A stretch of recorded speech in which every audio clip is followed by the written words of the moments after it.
толпа заполнила перрон, и мальчик за стеклом все машет мне рукой.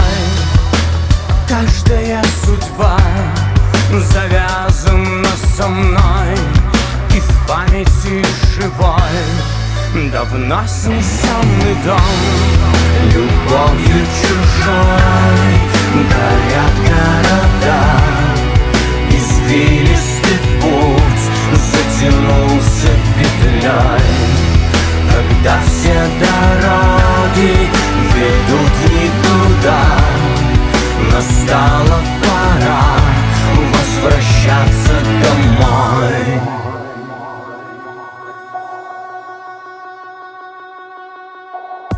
Едва ли спасут летящего на смерть кипарисы, пальмы, лазурь, загар не доспех. Тут мусом прозвали монсун, пейзажи как во сне. Но чем замазать тоску по месту, где нас нет здесь? Пусть не комфортно и не лефортово, а ты упорно ждешь телепорт домой, чтобы торкнуло по старой формуле в дом родной, где нет ордунга. Здесь ты видел все шахты Дортмунда, скалы Корнуэлла, стадо морлоков из трущоб раннего Орвелла, книг на ладони странника мир, пока связи порваны с точкой Яно. Alright, so I'm gonna botch this title too, but that was Пора Возвращаться Домой. Пора возвращаться домой, yeah. Yeah. It was good though. Yeah, Okay. it was really good. Alright, I know you have, a book ready to tell us, so, let it go. I mean, it's actually not that much. Well, okay, so as you could tell, the song is a collaboration of two artists. So one band is a rock band, they're a bit like older, and the other one is a rap artist. Yes, so we wanted to include the song, as I said, because it's kind of personal to us. It's about immigrants living abroad.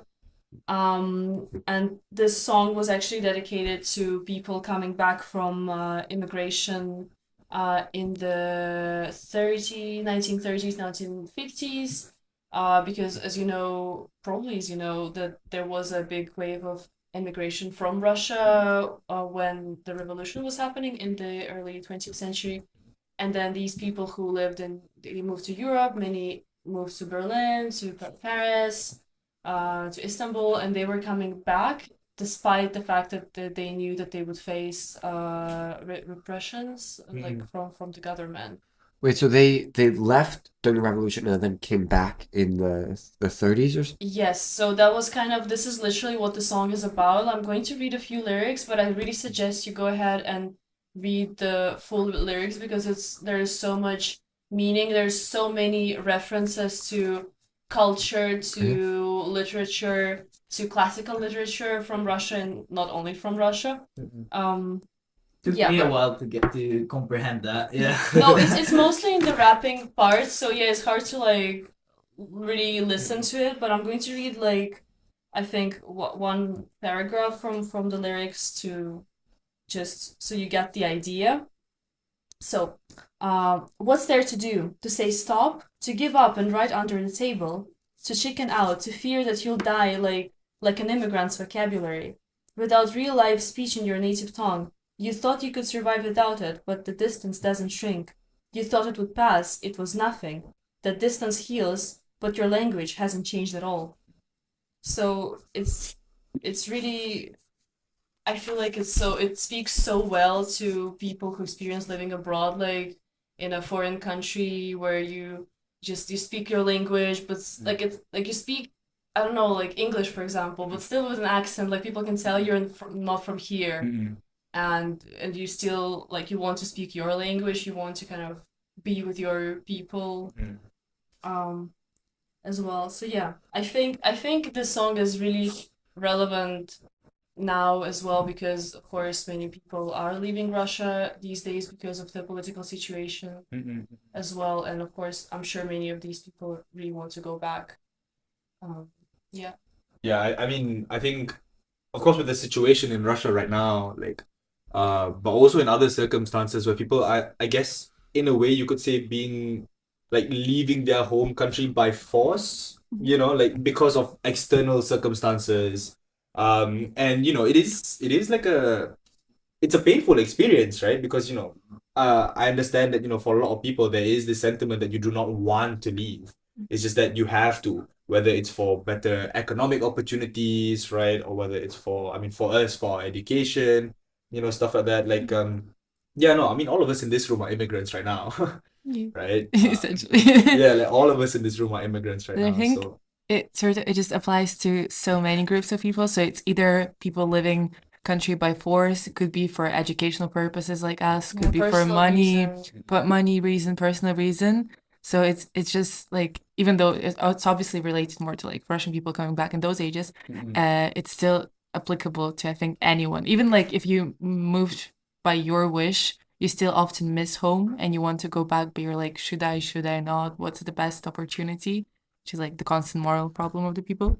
Yeah, I think like this kind of music, this song, it represents more like the middle class of Russia, people who are thinking, educated, who have money, like maybe not the rich oligarchs, but people who have money, who have education, who can kind of critical thinking and who can, well, if they disagree with the political situation, they want to go away just not to be part of it, but they're still really loving, they love their culture, they love their language, they want to be a part of it, they want that change, but and I feel like in this song another important lyric was that what the hell is there to do if the heart conquers the mind? Like people just rationally understand, well, it's really bad, but I think My heart wants to go back, it essentially. shows sort of, I think Russian people can be seen as like maybe a little like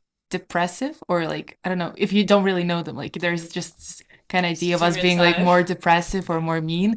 But in reality, this song just shows how I personally think that Russian people and like Russian speaking people always just have this hope in them. So no matter what situation they came from, they move abroad, but they miss their home and their mentality. Not that it's bad like living abroad, but you miss your mentality and your sort of people who have the same views as you because of the way you grew up. That you always have this hope that okay, maybe it was bad back then at home, but if I come back now, it's gonna be better. Which is quite like I don't know. Yeah, it Contrast. also gets sort of a bit of a new perspective if you look at it from the point where people leave and they're forced to live in exile, but it's not like they just left because I don't like my government, so I'm just gonna leave. It's because if you think about it, the propaganda machine that's been working for a long time, it's just so powerful and so big that even when you think that there are enough people who can make a change, it just always seems like there's way more of these people who are like with the propaganda, and so that when it gets to the point where people see that the suppression is just so powerful that even like whatever you do, you might just end up in a prison or being sent somewhere. It gives you even more pain when you realize that like there's no other option but to leave. But yeah, I mean that was also the case in the early 20th century during the revolution. The people from the White Army, they were not welcome in Soviet Union anymore. So many of them, the so-called intelligentsia, I guess they are the middle class, like upper middle class. They were leaving. A lot of famous writers, of people like artists, they left Russia at that time, and they were writing there. And in this song, for example, there are many references to Russian classical literature written. For example, there's a reference to Bulgakov. You've maybe heard of this author. It's a really famous Russian author from the 20th century. Oh, Nabokov? Bulgakov. Oh, no. Yeah. Yes, but there is a reference to him's drama text. Mm. Yeah. actually, like, you've mentioned, like, classical literature like a couple of times in this song. Is there still like I know it's like a little bit off topic, but just like out of curiosity, is there still like a thriving culture of keeping in touch with classical literature? Definitely, Yeah. yes, Mm. 100%. Like, of course, we learn a lot in school. We read classical books. Now, I would say like some of them are really relevant until these days. Like, I would say some of them really kind of Yeah. they hit in the right spot. Like even now, yeah. Personally, even like, because I never studied in like a Russian school because I studied in Scotland, but I started reading the classic books myself just because even though they were written like hundreds of years ago, some of them, you still find like so much stuff you relate to personally. Again, I think it's coming off this Russian mentality that I'm reading, and I'm like, this author that lived like 100 years ago, he understands me more than, for example, some people around me in the area right now. Yeah, there's some language features that sort of give roots to the literature, culture, music, and everything. That's why I think that's one of the reasons why people want to learn Russian just to read literature as an original book, because the language is so versatile and gives you so many tools and vocabulary and so many different ways to express yourself. So I don't remember the name of the book, but there was one word, there was one Russian word they couldn't translate it, so they had to write a two paragraph explanation of what the word means, Oh my just goodness. to explain what it means. And that's why many people think there's a theory that that's why the music is predominantly so like sad and depressing, because it gives people so many more tools to express themselves, and it just sort of helps you get this out of your soul system, and yeah, I think it's just the language, really. Yeah, so it's not so much that Russian people are sadder. Yeah, it's they just that are they're very, better at they can expressing. be very, very happy and very sort of like, they can have fun, but just, as an not the outlook, but if you look from the side, we might look a bit grumpy, like a bit mean. But if you actually get to know the person and you like, make a joke or something, you can actually see that many people are very kind.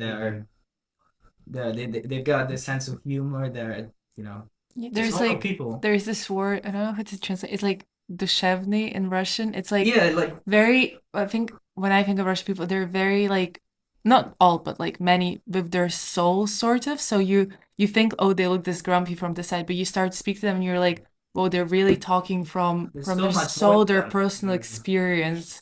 And it's just that's why maybe they don't seem as like happy or optimistic when you just meet them, because it's all deep inside. It's not just like in their face all the time. we give way more value to the emotion. So I don't want to sound mean, but let's give a little example. So in the UK, when you meet a person and start talking to them, you say, "Oh, how are you?" and you sort of unintentionally smile at them. Yeah.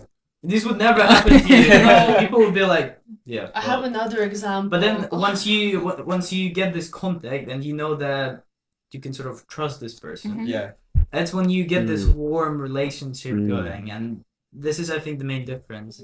Yeah, I think there's like these values that I was really surprised. I was in an international school as well. Like I have friends from like America and stuff, and then in the US, I mean, correct me if I'm wrong, but like you kind of like you have friends. Like everyone is a friend. Oh, this is a friend of mine. This is a friend of mine. But like for me, like to call someone a friend, it takes a lot. you have to earn the status of being a friend. Yeah, So so it's not just Mhm. it has a meaning to it. You see? Yeah, you put a lot of meaning into it. Is that why, like, well, when you think of like when the lame person thinks of Russia, right? I think the things that come to mind, are There's vodka, but like well, it's vodka, ballet, and literature, yeah, right? And and people like you said, people learn Russian, mainly just because like a lot of people just learn Russian because they dream of like being able to read like Dostoevsky or Tolstoy or Chekhov in Russian, and like and my question, which you kind of already answered, is like, do you think that the reason like that Russian authors, in history have traditionally been so well renowned and so successful and so their works have been so powerful and resonate with so many people because of this like emphasis in Russian culture on understanding the emotions and feelings of the other person and like trying to really Really- grasp that. yeah. You I have- really do think it is like that, because the language. Honestly, I love the language. It gives you so many things. Like you can mix different parts of speeches, and like you could mix a verb and an adjective, and it would make It's sense. And you can a also add it- suffixes, prefixes. You can create words, and it will be perfectly fine. And this is just incredible. yeah, it's a kind of. I'm studying linguistics, so like some points that were made, I would disagree because like there are some things about this intranslatable words that it's actually like not really true, but we'll not talk about that. But the linguistics student is shutting No, down. but Russian is like it's a highly Destroyed. inflectional. It's a highly inflectional language. You can get like a lot of like building up words, so it's a lot of fun. It just has a rich vocabulary in general. Like you read about the way the authors describe the emotions in the book, and it's going to be like, I don't know, 2 pages, just describe how she felt after, I don't know, a talk Or about with the description person, of a sky or or something. the scenery. Yeah, you can just have like, I don't know, a whole chapter just describing the river by the person's house. That's how many words there are to use. Yeah. Well, I mean, I think that's a really, really good note to end the episode on. Yeah. It's very obvious now that Russia has a very, very deep culture. The people are not just grumpy people you see on the No. streets. There's a lot more to it. And of course, in the context of what's happening right now, we really hope that whoever's listening to this episode can kind of come away with a better appreciation of the Russian people. Yeah. Thank So you. thank you so much for This- coming This on. was such a Thank pleasure. you. Thank you guys so Thank you much. for inviting us. Thank you This for is great. inviting us. Just really quickly, we shouldn't forget that you guys are gonna give us a list of like other songs. We'll and- make a playlist. A Yeah, playlist. so like especially because the artist that performed the last song, like he's has a lot of really good songs. Like his last release was a lot about like anti-regime kind of also political songs. So I think we would also make a list of those. Yeah, please, and Yeah. we'll Every artist we showed today has a lot of good songs. yeah, and, Yes, and repertoire. we'll post that everywhere and share it with viewers and and any other media you want to send. I don't know, recommendations, movies, books, etc., TV shows, whatever you can send our way, and we'll put them out there. So Right. yeah. Anyway, thank you guys so much. Thank It was a you so pleasure, much. Again? Thank you. and we'll see you next time.